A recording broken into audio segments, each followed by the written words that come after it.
What is the right size motorcycle to travel around South America? Is this 150cc, 300, 500, 700, 1000 or 1200 and maybe even more? I'm gonna answer to all of these questions in this video. So if you have nothing to do, grab your favorite drink and stay with me. Alright, because this video is going to be just one shot, I don't have any options to edit it, so please excuse myself if I ramble a little bit longer, if I make some mistakes. At the moment I'm next to Lago Calima, or Lago Lake, which is located around 100 kilometers west from Cali, Colombia.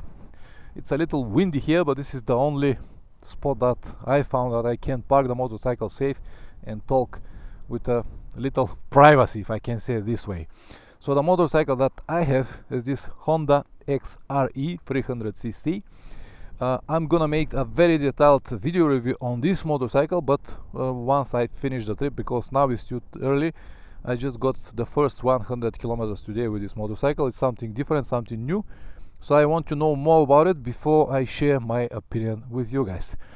But I can tell you the questions that you might have: how many horsepower you need, or what kind of motorcycle you need to travel around South America. First, you have to know yourself and your budget and what exactly you can afford, because it is easy to say that with my Tenere it will be much easier and much better to travel here. Yes, it might be like that, but it will be also much more expensive. So all of these things, if you have them in the calculation, then you will find the clear answer very easy. So let me put all of this in perspective just to have an idea what I'm talking about. If I wanted to bring my Tenere here to South America, it would have cost me at least 3,000 euros just to bring it to South America and then back for shipping, and then an additional 500 euros to transport it from Varna to Hamburg, because the shipping starts from Hamburg, and another 500 euros from Hamburg to Varna when I finish. So it'll be around 4,000 euros just to bring it here. For the same amount, 4,000 euros, you can buy a motorcycle like this Honda 300cc, and when you finish the trip you can sell it. So you can lose some money from this buying and selling process, but I don't think that there will be more than 500 euros. So the whole process will cost you 500 euros. So if I offer you now, would you like to travel around South America, and if you tell me I don't have motorcycle, and if I tell you okay, it will cost you 500 euros to have a motorcycle there, will you agree? I'm sure that you will. And the motorcycle, it doesn't matter. This is the first thing, shipping. The second very important part that takes a lot of money from your pockets when you don't have a motorcycle that is local, it's all the things that you have to buy around it. Tires for big motorcycles are always import tires, and they are very expensive. All spare parts for big motorcycles, for European brands, they are always very expensive, so you cannot find anything cheaper. Service, you cannot find a proper service, proper garage, someone to work on your motorcycle if you need all of this. Then petrol consumption is going to be much higher if you have a different motorcycle. And also security of the motorcycle, it's a problem as well. It's not that I can leave this motorcycle on the road and no one will touch it. Yeah, it's a problem for this motorcycle as well. You have to protect it, but the expensiver the motorcycle is, the difficult is going to be to protect it. And when you have all of these things, all of them in the equation, you will understand that it just does not worth to bring your motorcycle here. So what is the best CC that you can choose? Well, it always depends from your preferences, what you would like to have on your trips. Let's say that 150cc, even though this is the most popular motorcycles here in the area, like 125, 150cc, these are the motorcycles that you can see the most. I think that this is just not enough to travel. They might be great motorcycles to use it locally in the towns or in the cities, but not to travel. So this one is 300cc. It's a little bit less power that I need, honestly, but I can live with it. I can travel with 90 to 100 kilometers on the highways. It's alright on the twisty roads like the one that I'm gonna show you after a while. So basically it's acceptable power, 25 horsepower. I do understand that with the Tenere I'll be way more better, But once again, I understand all the cons that I just listed 5 minutes ago. So more than the 10, let's say 800, 900, 1000, 1200, in my opinion, this is just money wasted for nothing.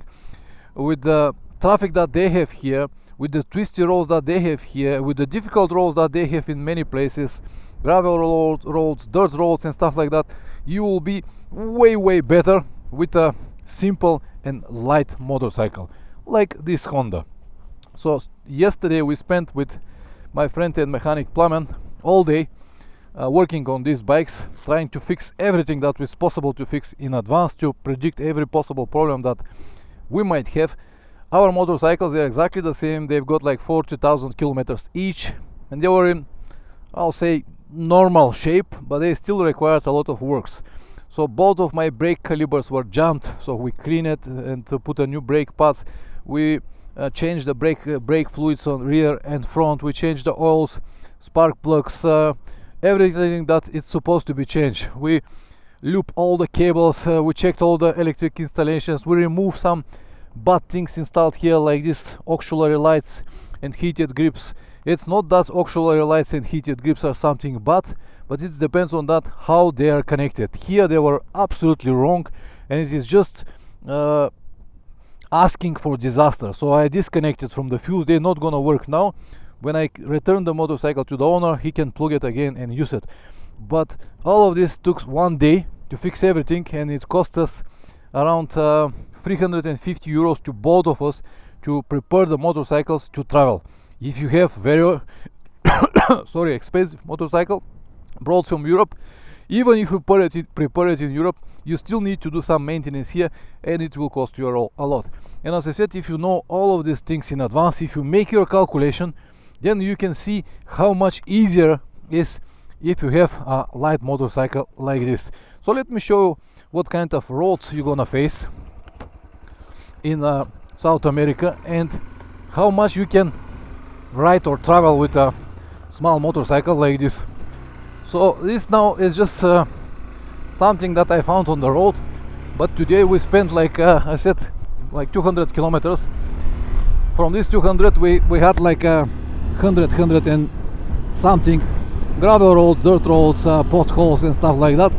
So this motorcycle was absolutely fine over there, even though the suspension is soft. It is just okay, and I don't have much luggage, so I think that I'll be alright. But most of the time you're gonna have roads like this.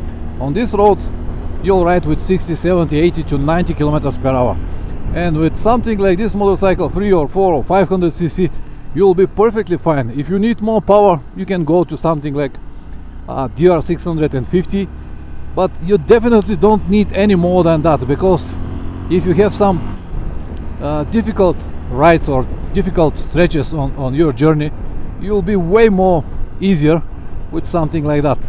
And as I said already, security is a big issue here. So the cheaper the motorcycle is, the easier it's going to be for you. I already mentioned the spare parts, but the spare parts are a big deal of your journey.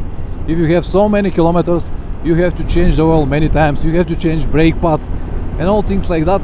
And if you have a local motorcycle, all of this is available. So if you have a plan to ship your motorcycle, reconsider your decision, think twice, 3 times, 5 times, calculate everything, and you'll understand what I mean. As I said, of course, once I finish the trip, I'm gonna make very detailed review on this model, how it works, how is everything, how you can travel with it, and what are the pros, what are the cons, and everything.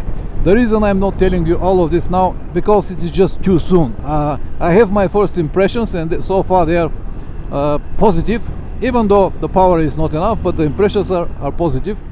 I like it very much, and the best and the most complete opinion I'll share when I have more miles on it. So I hope that this video will help you, at least one person, so press like or dislike, whatever it deserves. If you subscribe, even better. See you in the next one. Ciao.